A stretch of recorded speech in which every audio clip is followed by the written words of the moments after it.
Welcome my channel sisters wonder world.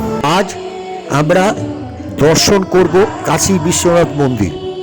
এই বিশ্বনাথ মন্দির বেনারসে অবস্থিত। বেনারস স্টেশন থেকে প্রায় 5 কিলোমিটার দূরে গঙ্গা নদীর তীরে অবস্থিত। স্টেশন থেকে গদুলিয়া মোড়ে অটো করে নেমেছি। আমরা এই গদুলিয়া মোড় থেকে প্রায় 1 কিলোমিটার দূরে হেঁটে বিশ্বনাথ মন্দিরে দর্শন করতে যাচ্ছি। এই সামনেই দেখতে পাচ্ছেন বিশ্বনাথ দ্বার।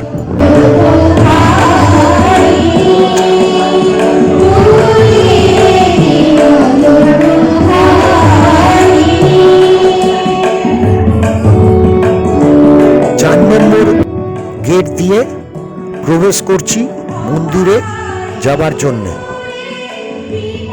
ভেতরে সিঁড়ি দিয়ে নিচের দিকে নামতে হয়।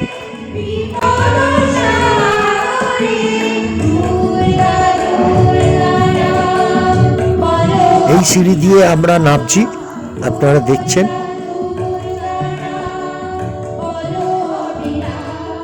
মন্দিরের বাইরে দোকান আছে। এইখানে দোকানের লকার আছে বা সরকারি লকার আছে। এইখানে মোবাইল জুতো রেখে পুজো বা দর্শন করতে যেতে হয়। হিন্দু ধর্মের প্রচলিত বিশ্বাস অনুসারে মহাদেবের ত্রিশূলের ডগায় অবস্থিত কাশী বা বারাণসী গঙ্গা নদীর পশ্চিম পাড়ে অবস্থিত বিশ্বনাথের এই বহু প্রাচীন মন্দির। দ্বাদশ জ্যোতির্লিঙ্গের অন্যতম এই বিশ্বনাথের মন্দির। মনে করা হয় বিশ্বনাথের মন্দিরই দ্বাদশ জ্যোতির্লিঙ্গের মধ্যে প্রথম লিঙ্গ। পুরাণে কথিত আছে যে স্বয়ং মহাদেব একবার ব্রহ্মা এবং বিষ্ণুর মধ্যে কলহ থামাতে একটি আলোর শিখায় স্বর্গ, মর্ত্য এবং পৃথিবীকে বিদ্ধ করেছিলেন। সেই আলোর শিখা থেকেই এই জ্যোতির্লিঙ্গের সৃষ্টি। এই জ্যোতির্লিঙ্গের সৃষ্টি করে মহাদেব।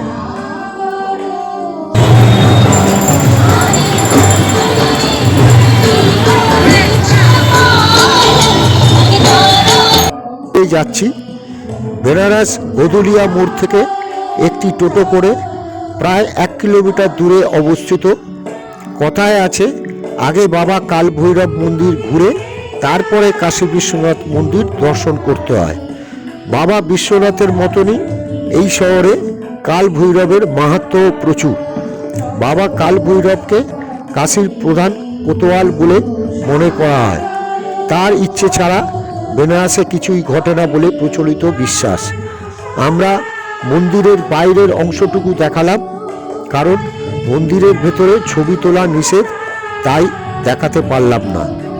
আজও কাশীর শাসনভার একই রকমভাবে সামলান বাবা কাল ভৈরব।